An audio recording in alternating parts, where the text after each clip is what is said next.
So what kind of caused you to want to have a gym in the first place? Because you talked a lot before about, this idea of now you're taking this into your coaching. So I assume that has something to do with it. Yeah, I mean, so I in the times where I was injured, I was here a lot more. And when I was rehabbing, I was asked for help from a few people with training and also for skiing and things like that. And I was ski coaching for some different people and privately and through some different teams. And I really enjoyed coaching and helping other people. And when I was here, a friend of mine, she introduced me to CrossFit the first year I was here. And she started her own box, CrossFit 010. And I know the gym, with the same name. Does she also own the gym? Or she owned she's now out of it. It's now with one of the original owners is taking it over.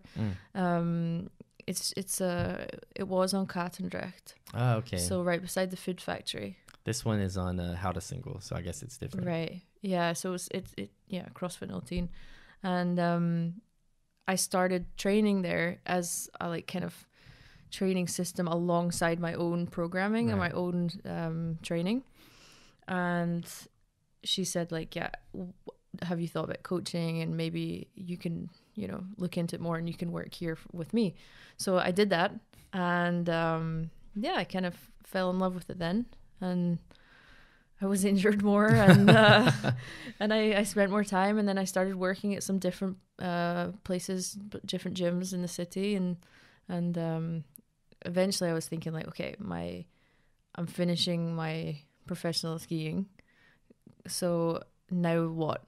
I always did the kind of CrossFit coaching or personal training alongside, the skiing, but now I was like, okay, I need to have something that I want to have that's my own, and the next step really. So that's kind of where it came from. That's awesome. And so did you have any kind of resistance when you kind of started to say, okay, I think I can start my own gym, I have all these good reasons why I should want to do it, and you have kind of the momentum? Was there also some resistance in there, that kind of negative self-talk stuff where it's you know what? It was a big curveball, because I always thought I was going to have a gym in Canada. Oh, really? Yeah. So please tell. Yeah.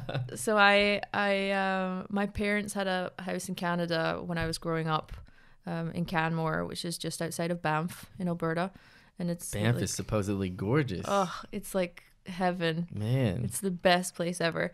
So I always said that, and in 2010, after I made this transition from alpine to ski cross, I spent quite some time. I skied actually that year with the Canadian team, and I spent a lot of time there in Canada and in Canmore specifically. So I always said that I wanted to move back there. And so my plan... Not a bad place. Yeah, right? No offense, Rotterdam, but... Yeah, my plan had always been with the view of moving back there. So because, I can ski anytime I want then, and I could have the gym. And so really it wasn't until last summer during the lockdown when, we were really trying to figure out what we were going to do that... I wonder what that is. There's some beeping going Go ahead. on. That's just the third angle. So okay. It was during the last lockdown that I was like, okay, I have to make the decision here. Am I going to go, am I going to wait and see if I can go to Canada and what I can do there? Or am I going to stay here and make something here? My boyfriend lives here and he's also a trainer. So I had to kind of make a decision, and it came to the point where okay, now we really have the opportunity while the gyms are closed and while I was looking for somewhere, and it was okay, I think I'm just gonna do it. So it really was a real, from 1 month to the next, thinking okay, I'm gonna move to Canada and I'm gonna make my life there, to I'm actually gonna stay here and open something and make something here, because of course I know people here and I have a huge base of people and friends, and and my life is really here. Whereas in Canada, I know a lot of people, but to start a business there, I would really have to like, it would take a lot of time, and I'll just, the timing would be completely different, and I don't know what's going to happen right now, right? Yeah.